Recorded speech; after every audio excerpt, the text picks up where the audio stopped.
अस्सलामुअलैकुम वरहमतुल्लाहि वबरकातुहू। Welcome back to our channel. आज हम फोर्थ चैप्टर भारतीय फ़नून लतीफ़ा की तारीख यानी हिस्ट्री ऑफ इंडियन आर्ट्स पढ़ने वाले हैं। So let's start the chapter. हर शख्स की फितरी ख्वाहिश होती है कि वह अपने तजुर्बात और उनसे हासिल शुदा इल्म नेज़ अपने दिली जज्बात से दूसरों को बाखबर करे। बहुत ही जनरल सी बात है, हर इंसान चाहता है कि जो कुछ मैं सोचता हूँ, मैं फील करता हूँ, जो कुछ मैंने सीखा है वो दूसरे लोग भी जाने, दूसरे लोग भी उसको सराहे। तो इस तरह की जो एक फितरी जिबिल्लत होती है, जो ख्वाहिश होती है हमारी, उसकी वजह से जो है कोई हसीन शय वजूद में आती है। जब हम अपने जज्बात को एक शक्ल सूरत देते हैं तो उसे जो है फ़न कहते हैं। लेकिन शर्त है कि वो हसीन शय होनी चाहिए, अच्छी कोई चीज़ होती है तो वो फ़न कहलाती है। फनी तख्लीक की बुनियाद क्या होती है, कैसे हम कोई चीज़ होती है, बनती है। फ़नकार का तख़य्युल उसमें सबसे इम्पोर्टेंट है, उसका ख्याल, जो उसके एहसासात है, उसके जज्बात है, और फिर जब वो अपने एहसास पर, अपने ख्याल पर काम करता है तो वो उसकी महारत बन जाती है।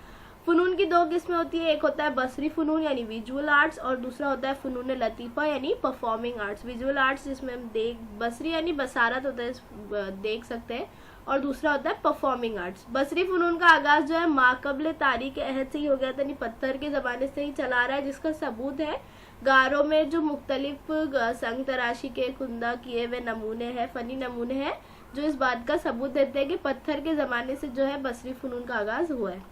ये तो किस्में हो गई। फ़न की दो रिवायतें भी है। रिवायत यानी रिवाज होता है, तो इसकी जो दो रिवायत है वो है फ़न लतीफ़ यानी क्लासिकी फ़न और अवामी फ़न। फ़न की दो रिवायतें हैं, अवामी फ़न और फ़न लतीफ़ यानी क्लासिकी फ़न। अवामी फ़न की रिवायत जो है पत्थर के ज़माने से मुसलसल चली आ रही है। जब तक अवाम मौजूद है अवामी फ़न चलती ही रहेगी, और इसकी तख्लीक जो है रोज़मर्रा ज़िंदगी का एक जुज़ होती है। और इसमें जो है एक इजहार में बेसाख्ती पाई जाती है, यानी कोई रूल्स रेगुलेशंस नहीं, आप जो कुछ सोचते हैं आप फ्रीली उसको क्रिएट कर सकते हैं। लेकिन फ़न लतीफ़ में क्या होता है, यानी क्लासिकल फ़न में क्या होता है, एक स्पेसिफिक पीरियड की ट्रेनिंग लेनी होती है आपको। इसके कुछ रूल्स रेगुलेशंस होते हैं कि अगर आपको ये फ़न पेश करना है, ये आर्ट का फॉर्म आपको पेश करना है, तो उसकी ट्रेनिंग लेनी होगी। अब तर्ज फ़न, तर्ज यानी तरीका होता है, फ़न यानी आर्ट आप जानते हैं। तो हर फ़नकार के फ़न का एक तख्लीक करने का एक अपना तरीका होता है, एक स्टाइल होता है, और यही जो है तर्ज कहलाता है। जब कोई तरीका रिवायत की हैसियत इख्तियार कर जाता है तो उसे मखसूस तर्ज फ़न कहा जाने लगता है। रिवायत की हैसियत यानी फॉर एग्जाम्पल कि पुराने ज़माने में जो है किसी चीज़ को तराश कर एक मूर्ति बनाने का एक ख़ास तरीका होता था, तो वो तरीका नस्ल दर नस्ल चला आ रहा है, और अगर वो तरीका आज भी मौजूद है, चल रहा है, यानी उसने जो है रिवायत की हैसियत इख्तियार कर ली, यानी वो एक रिवाज बन गया है, एक तरीका बना जा रहा है। हर तहजीब में मुख्तलिफ ज़माने के हिसाब से, इलाके के हिसाब से जो अलग अलग फ़न तरक्की पाते हैं, और इस तरह उनके अलग अलग जो है तर्ज, एक स्टाइल वजूद में आता है, और यही जो है फ़नून की तारीख होती है। यहाँ पे जैसे आप देखोगे ड्राइंग्स, तो वो भी एक ड्राइंग ही है लेकिन अलग अलग तरीके से बनाई गई है। अब बसरी फ़नून जिसमें मुसव्वरी और संग तराशी होती है। पहले मुसव्वरी देखेंगे। मुसव्वरी जो है दो आबादी होती है, यानी 2D होती है। इसमें जो है कुदरती मनाजिर, अशिया, इंसान की तस्वीरें, इमारतों के खाके वगैरह अलग अलग किस्म की तस्वीरें जो है बनाई जाती है। मुसव्वरी के लिए वसाइल करते हैं, किन किन चीज़ों पे बना सकते हैं, तो पत्थर की सिलों पर, दीवारों पर, कागज़ है, सूती या रेशमी कपड़े से कैनवस बोलेंगे, मिट्टी के बर्तन और मुख्तलिफ चीज़ों पर जो है मुसव्वरी की जा सकती है। इसकी तारीखी मिसाल क्या है, तो अजंता के गारों में जो बोधि सत्तू पदम पानी की दीवारी तस्वीर है, वो जो है मुसव्वरी की तारीखी मिसाल है। इसके अलावा हिजरी अहद यानी पत्थर के दौर में जो गारों पर मुख्तलिफ तस्वीरें हैं, ये कई मुल्कों में पाई जाती है, जैसे अफ्रीका, फ्रांस, स्पेन, ब्राज़ील और इवन इंडिया में भी पाई जाती है, तो ये भी इसकी मिसाल है। भारत में किन मकामात पर गारों में बनी हुई तस्वीरें मौजूद है, तो मध्य प्रदेश, बिहार, तेलंगाना, कर्नाटक, उत्तरांचल, आंध्र प्रदेश और उत्तर प्रदेश, इन रियासतों में गारों में बनी हुई तस्वीरें आज भी मौजूद है।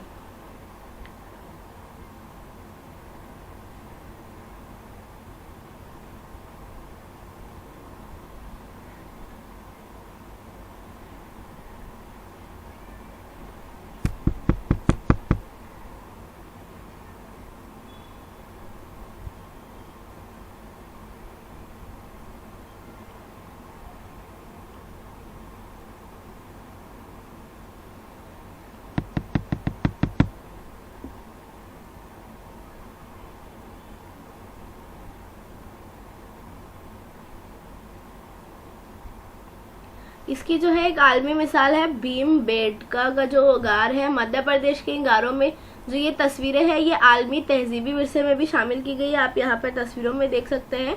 तो गार में जो भी बनी हुई तस्वीरें होती जो हमने इससे पहले देखी, तो इसमें इंसानी शक्ल, जानवर और चंद हिंदसी शक्लें भी होती, ज्योमेट्रिकल शेप्स भी पाए गए। तो अहद कदीम से ज़राअत शुरू होने तक के ज़माने में इन तस्वीर को आप देखेंगे तो इनके तर्ज और इनके मौज़ूआत में तब्दीलियाँ होती गई है।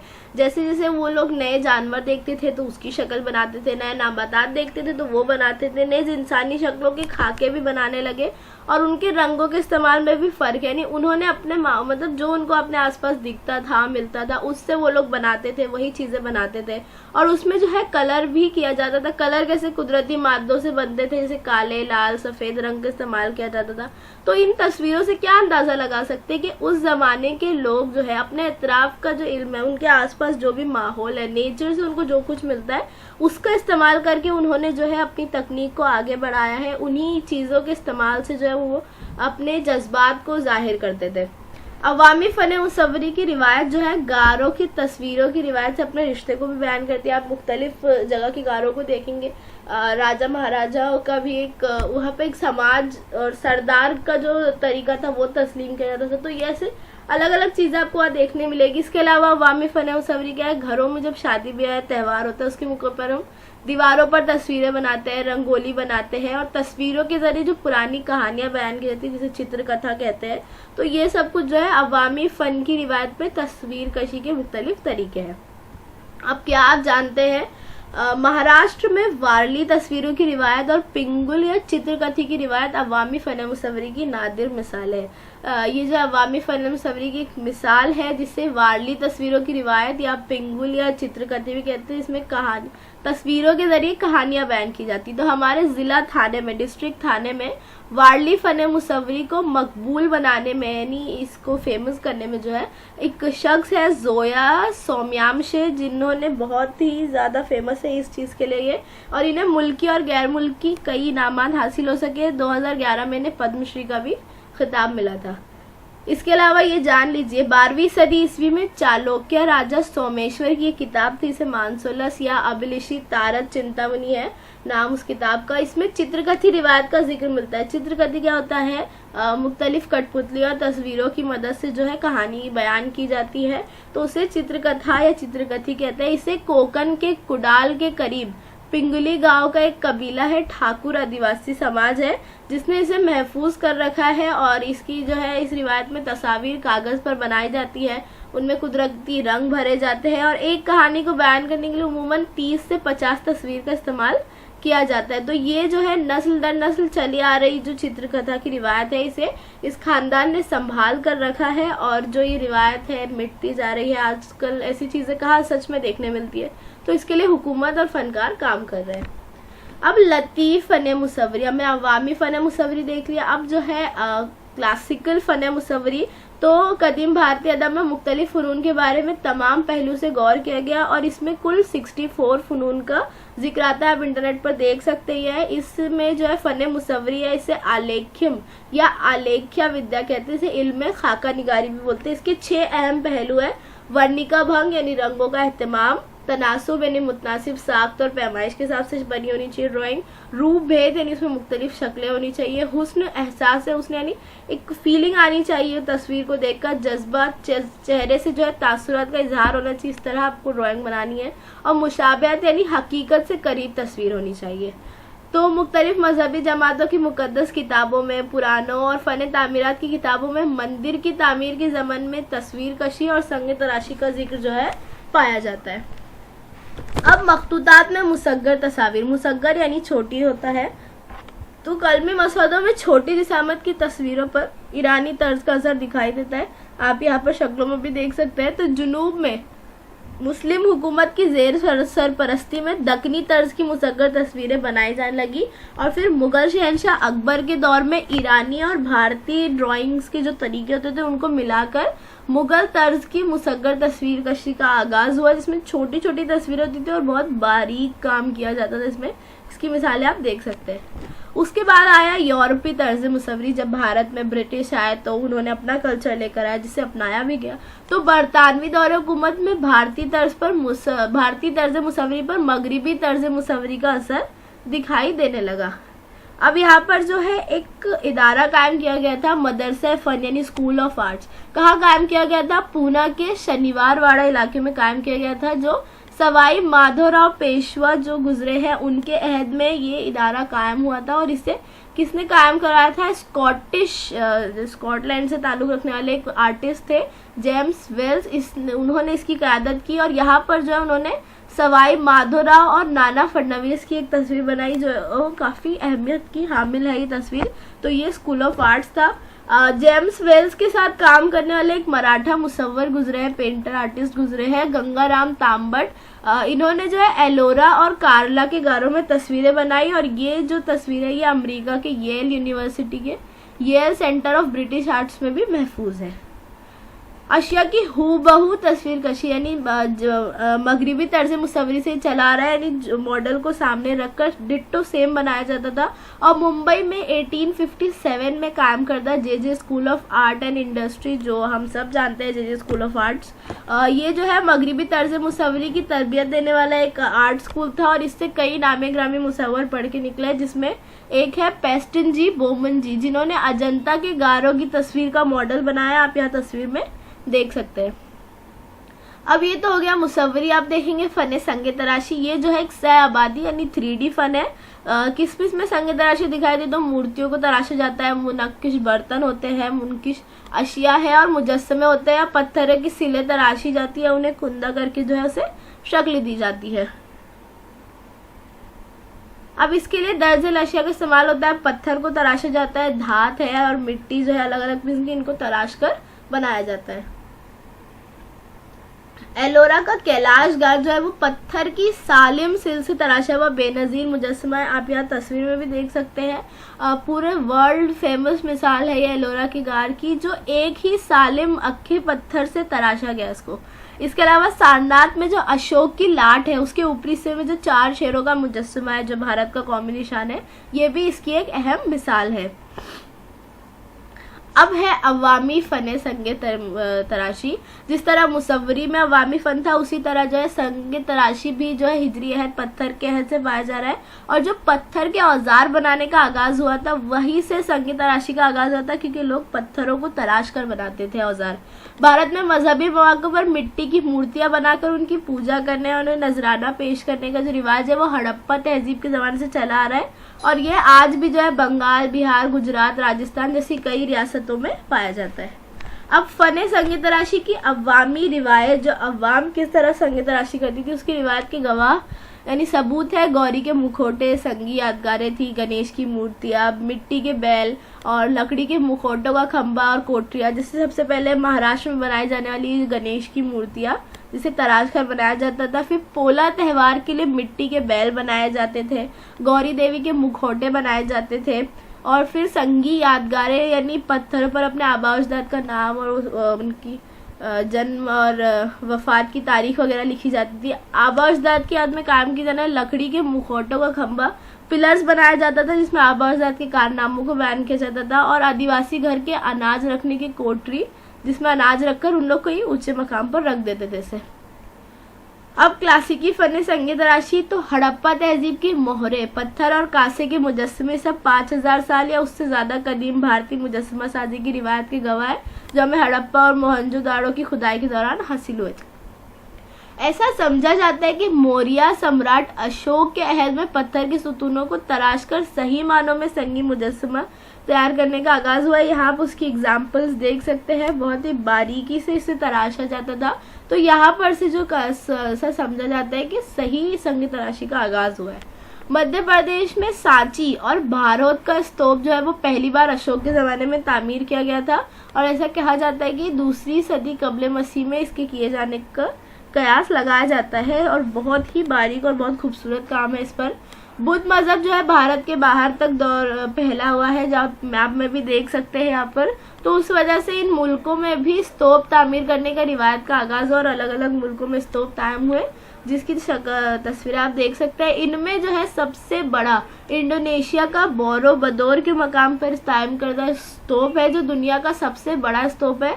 इसे 8वीं या 9वीं सदी में तामीर किया गया था और 1991 में इसे आलमी विरसे का दर्जा दिया गया। आप देख सकते हो बहुत बड़ा और बहुत ही खूबसूरती से ये तराशा गया है।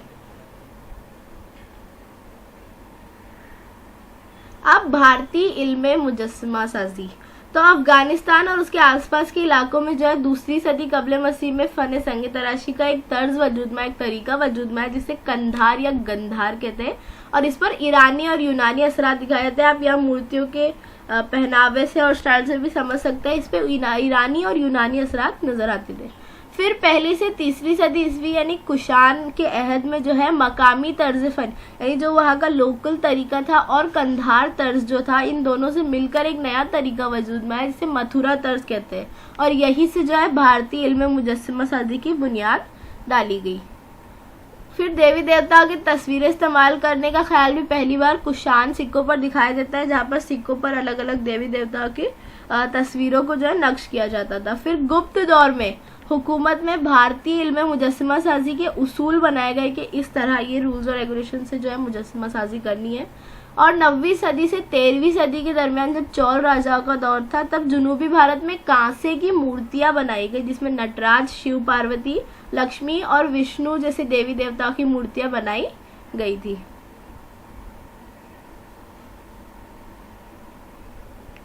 अब फन तामीरात और मुजस्समा साजी। तो भारत में कई तराशीदागार है जो हम कई बार देख चुके हैं। इनमें जो है ये 2री और 1ली सदी कबले मसीह में शुरू हुआ था ऐसा कहा जाता है। तो इसके 3 अहम पार्ट होते हैं, बाबू दाखला, अंदरूनी सुतून और मूर्ति।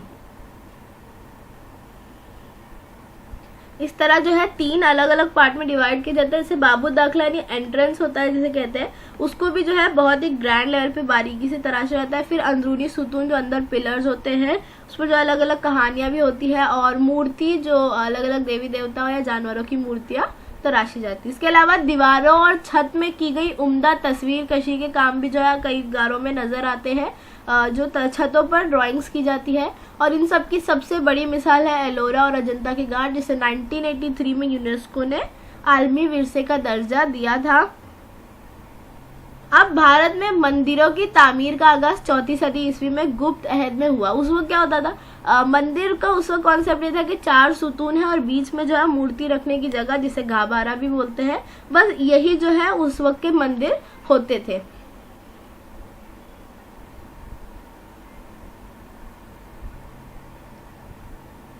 लेकिन आगे चलकर जब हमने एलोरा के कैलाश मंदिर की जो शानदार बनावट देखी, तो उससे यह अंदाजा लगा कि 8वीं सदी ईस्वी तक जो है भारत में मंदिर की तामीर का फन पूरी तरह अपने उरूज पर जा चुका था, और फिर उससे कई टाइप्स अलग अलग देखने में मिली। और इस टाइप्स को जो है कलश यानी ऊपर जो कलश होता है उसकी बुनियाद पर अलग किया जाता है।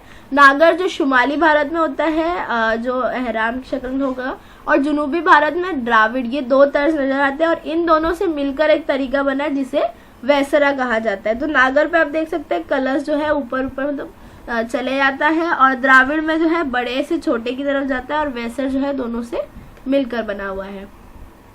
मध्य प्रदेश और महाराष्ट्र में जो मंदिर पाए जाते हैं वो भूमिज तर्ज के होते हैं, और नागर तर्ज मंदिर की साख में यकसानियत पाई जाती है। भूमिज तर्ज में मंदिर की बुनियाद से बतदरीज छोटे हो जाने वाले कलश की शक्ल ऊपरी सिरे तक बनी होती है, और इस वजह से कलश की बनावट जो है यकसा नजर आती है। इसके अलावा ये जान लीजिए कि हिमाड़पंथी भी एक तरीका है मंदिर की तामीर का, जो मुरब्बा नुमा या तारा नुमा 2 किस्मों में बनता है। इसमें जो है इनकी दीवारों को तकसीम कर दिया जाता है, जिसकी वजह से जब सूरज की रोशनी उस पर पड़ती है तो बहुत ही खूबसूरत एक मंजर नजर आता है। तो हिमाड़पंथी मंदिर की एक और खासियत है कि इसको पत्थर को जोड़ने के लिए इसमें कोई चूने का मतलब चूना इस्तेमाल नहीं होता है, बल्कि जो है अलग अलग खांचे बनाए, जैसे हम ब्लॉक्स फिट करते हैं उस तरह से इसको फिट करके मंदिर बनाया जाता है। इसकी मिसालें हैं मुंबई के करीब अंबरनाथ में अम्बरेश्वर, फिर नासिक के करीब सिन्नर में गोंदेश्वर, जिला अंगोली में ओंडा नागनाथ, ये सब हिमाड़पंथी मंदिरों की मिसालें। इसके अलावा महाराष्ट्र में भी कई मकामों पर हिमाड़पंथी मंदिर नजर आते हैं। अब अहद वस्ता के भारत में जो मुस्लिम दौर हुकूमत था, इनका तर्ज तामीर जो है वो किस पर बेस है? वस्ती एशियाई, ईरानी, अरबी और माकबले इस्लाम जो तरीका, इन सब से मिलकर जो है भारतीय मुस्लिम दौर का जो है तरीका बना है। मुस्लिम तर्ज के शहरा आफाक की मिसालें, यानी इसकी कुछ अहम मिसालें, इसमें ताजमहल, कुतुब मीनार और गोल गुम्बद है। ताजमहल जो आगरा में बना था, शाहजहां ने बनवाया था। कुतुब मीनार दिल्ली के करीब मेहरौली में है, कुतुबुद्दीन ऐबक का तामीर करदा। और गोल गुम्बद जो बीजापुर में। अब इस पर बेस जो है आपको क्वेश्चन आता है हिस्ट्री के पेपर में, मुफस्सिल जवाब में पूछा जाता है कि भारतीय जो है मुस्लिम तर्ज के बारे में बताइए, या फिर आलमी यूनेस्को की जो आलमी फहरिस्त है उसमें से किसी एक मकाम को बयान कीजिए। तो ये आप लोग याद कर लीजिएगा। कुतुबुद्दीन ऐबक ने कुतुब मीनार बनाया, शुरू की थी तामीर, और सुल्तान अल्तमश के दौर में तामीर पूरी हुई। ये दुनिया का सबसे ऊंचा मीनार है जिसकी 73 मीटर यानी 240 फुट उसकी ऊंचाई है। और दूसरा है ताजमहल जो मुगल शहंशाह शाहजहां ने अपनी बेगम मुमताज महल की याद में तामीर किया था, और ये भारत की पहचान एक तरह से बोल सकते हैं, सबसे खूबसूरत चीज़ है भारत में ये। और 17वीं सदी ईस्वी में जो बीजापुर का गोल गुम्बद तामीर किया गया था जिसमें मोहम्मद आदिल शाह की कब्र मौजूद है। इसके अंदर एक गोल साइबान है जिसकी वजह से इसे गोल गुम्बद भी कहा जाता है। और इस पे खड़े होकर आप आहिस्ता से भी कुछ बोलेंगे तो आपकी आवाज़ गूंज कर वापस सुनाई देती है। इसके अलावा एक तर्ज और, जब भारत में ब्रिटिश आए तो एक नया तर्ज वजूद में आया जिसे इंडो गॉथिक तर्ज तामीर कहते हैं। और ये जो है मतलब अंग्रेज़ों की बिल्डिंग्स का स्ट्रक्चर देखेंगे तो थोड़ा अलग होता है वो, तो वही तरीका उन्होंने भारत में भी किया। और चर्च, सरकारी दफ्तर, आला अफसरों की रिहायशी मकान थे, रेलवे स्टेशन, उसमें आज भी ये तरीका नज़र आता है। इसकी सबसे बड़ी मिसाल जो है वो CST यानी छत्रपति शिवाजी महाराज टर्मिनस है मुंबई का, जिसे यूनेस्को ने भी अपनी फहरिस्त में शामिल किया।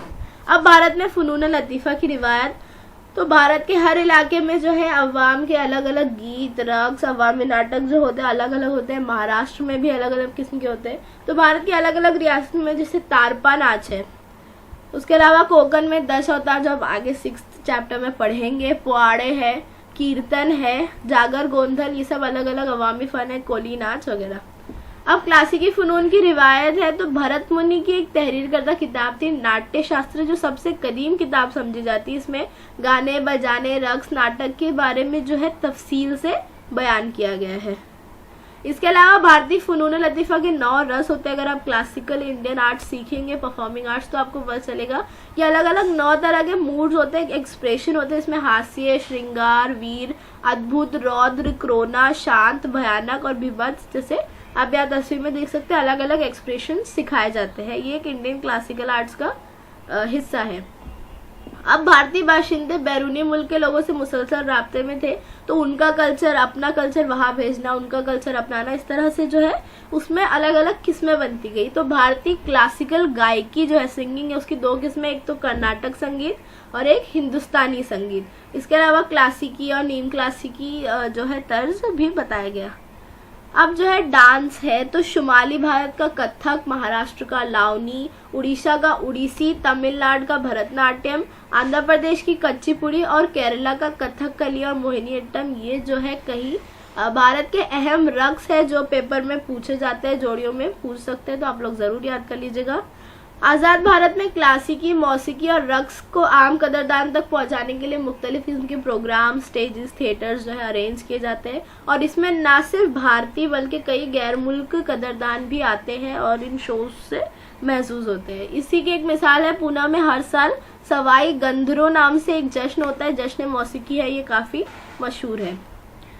मौजूदा ज़माने में भारतीय संगीत के शोबे में मखसूस तर्ज या मखसूस घराने की हदें पार करके नए तजुर्बात करने का रुझान परवान चढ़ रहा है। अलग अलग चीज़ों को मिक्स करके, अलग अलग एक्सपीरियंसेस करके अलग अलग तरीके वजूद में आ रहे। तो इनमें एक अहम शख्स है उदय शंकर। इन्होंने क्या किया, भारतीय क्लासिकी रक्स यानी क्लासिकल डांस और यूरोपीय थिएटर का जो ओपेरा है, जो नाइट ड्रामा उनके होते हैं, उनको मिक्स किया और एक नया तरीका जो है इन्वेंट किया, एक नई तरीका शुरू हुआ। तो इस तरह अलग अलग चीज़ों को मिक्स करके एक नया तरीका, एक नया तर्ज लाया जा रहा है। और इस तरह भारतीय फ़नून लतीफ़ा का जो दायरा है वो वसी होता जा रहा है, बढ़ता जा रहा है। अब एक लास्ट टॉपिक रह जाता है फ़नून, इतलाक़ी फ़नून और उनमें रोज़गार के मौके, जो आप मैंने बताई हूँ कि हर चैप्टर के एंड में जो है रोज़गार के मौके बयान किए गए। तो आप पेज नंबर 30 पर है, ज़रूर रीड कर लीजिएगा। बहुत